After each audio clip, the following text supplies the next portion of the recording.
folks, we thank you for coming back. The team here at Gym Supply and the Academy of Cleaning Excellence is here to show you a video of how to clean and maintain the CleanCore Caddy. Now, this is Jeanette and Everett, and we're going to show you exactly what to do properly in a restroom. In order to set up your CleanCore Caddy correctly, put water in the front of the machine. Place your hose in the unit. Turn on your water. Once you've filled the machine with water, turn the water off, replace your hose, and your CleanCore Caddy is now ready for use. What Jeanette is doing is unrolling the proper amount of power cord from the machine. Always measure the length of cord that you need before operating a machine. You never want to unroll more cord than is needed. The same thing would apply to your solution hose. Go to the furthest area in the restroom from the machine and measure how much you need. As you should when you're dealing with any powered equipment that has liquid or working in the restroom, always put on the proper PPE. Next, turn on the unit. You will notice that the light came on. Now you'll grab your solution gun and walk to the furthest area of the room where you've already made sure your hose will reach. What Jeanette is going to do is show you exactly what we don't want to do. When you're at a normal car wash, you spray any old way you want to. We don't have a floor drain. We don't have a lot of place for water to go. What Jeanette is now going to show you is the proper way. You spray in a S pattern from the floor to the ceiling.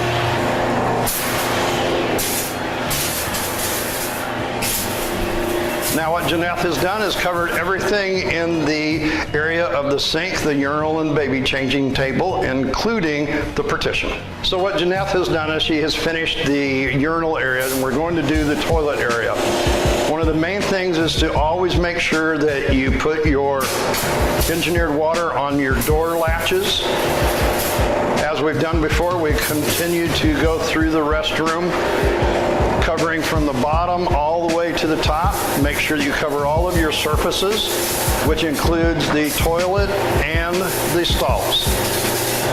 At this point, you've covered everything and it's time to wipe. Once the area has been sprayed down, another technician will come in to do the handwork. As you can see, sometimes you need to have your CleanCore product in a hand pump-up sprayer. You'll spray whatever surfaces have become dry and need more moisture. Then what you'll do is you'll grab your squeegee and squeegee the mirror.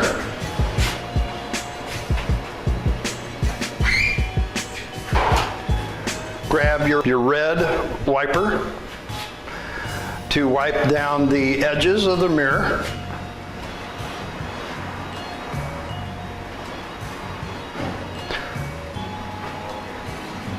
Turn your wiper over and start by wiping your fixtures, starting with the chrome fixture first, and then moving to the porcelain sink.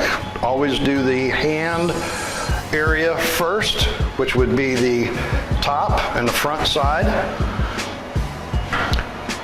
Turn your wiper inside out, and then do the inside of your sink. Once that you've done that, take this wiper and put it in the dirty bin. Grab a clean wiper in order to wipe down other fixtures.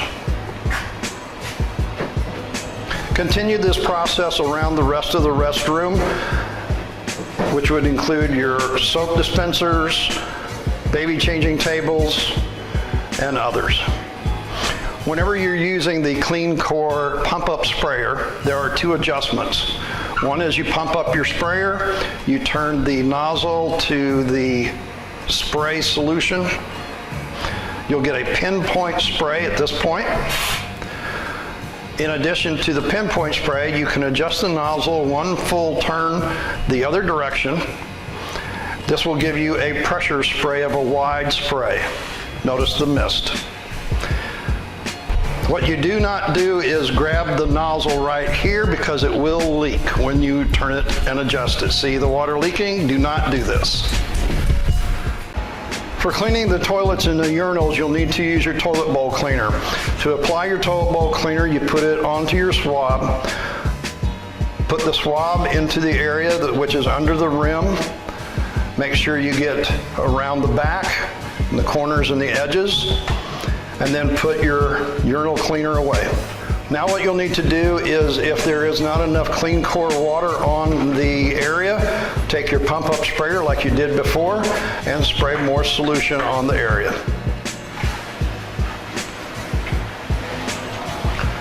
As we did with the sink, baby changing table, soap dispensers, then what you'll do is take a clean red rag and start at the top of the fixture, working your chrome and your hand fixture first. So you wipe from the top of your urinal halfway down, making sure that you cover the top of the urinal first, and then you wipe the bottom, which would include the front, all the way down. Make sure that you take this red wiper that has been contaminated and throw it into your dirty laundry bin. We'll continue the same process in the toilet.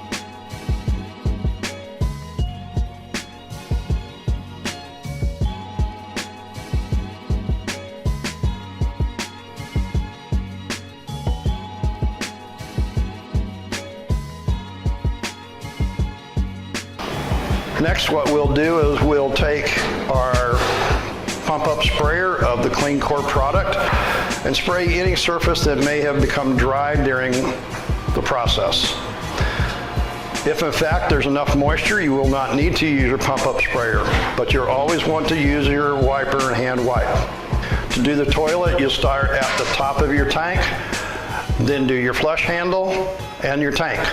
If you don't have a tank, you always start at the top of the chrome and work down. Always remember to change the side of your wiper so that you're always keeping a clean surface of the wiper to the dirty surface of the fixture. Once that you've done your seat, then you'll flip your wiper inside out and do the porcelain part. There's no need to clean inside as you've already applied your cleaner. Always make sure you get the front of your fixture. Once that all of the surfaces have been wiped down, you want to grab your machine and come in and vacuum the floor.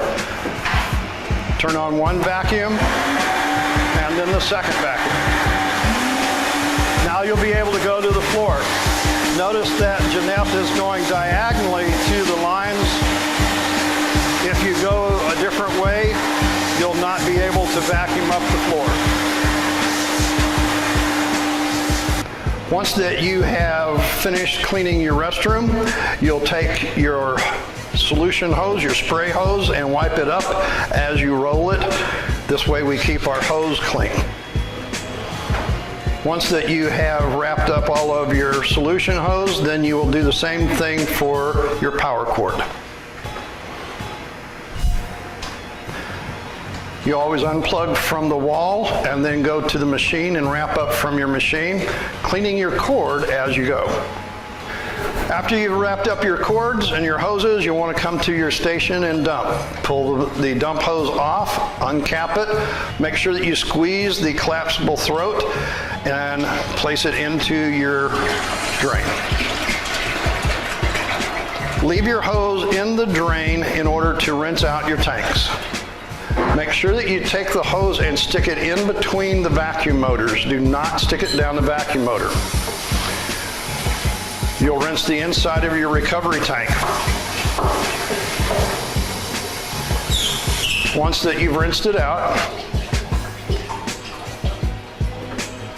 you may want to take your filter off of the vacuum and rinse this out as well. Make sure that you never stick the solution hose into one of these vacuum ports.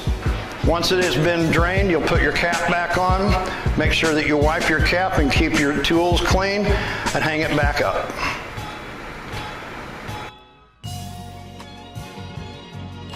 Now that we've got it drained out, you want to rinse out your tank. Make sure do not spray down the vacuum tubes here and here. Make sure you get your gun down below, spray down here, use the aqueous ozone to clean this out, deodorize it, and keep it in good condition. The other thing that might happen is you may have product hang up in there. Don't be afraid to pull your vacuum hose off here and go ahead and shoot some down the tube there. That'll help clear that away, help clean that out. Then you take your filters here, wash them off over to the side, bring them out, and leave them out. Be sure to leave the lid off. That allows this to air dry, help keep it clean the same way when it runs. So that's just a quick tip here for CleanCore. Now if you're going to leave your caddy sit for a while, one of the things we recommend is cleaning out your freshwater tank. What we do is you just pop the end off here, turn your vacuum up, go ahead, suck the water out. This will help keep it clean, remove some of the debris and some of the sediment inside your tank.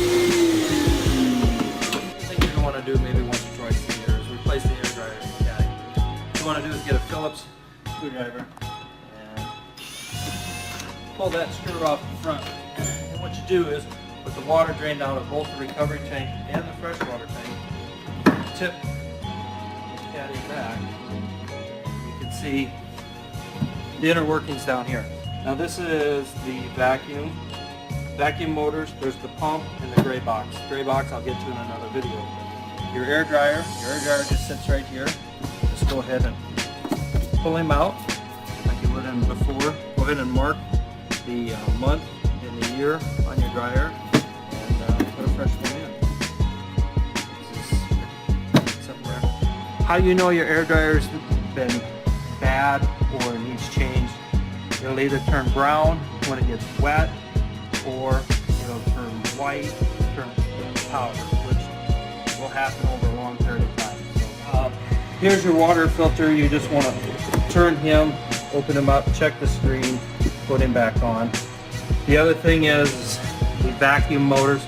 Make sure these are cleaned off. There's no dirt or debris in there. That helps keep the air flowing across those motors and keeps them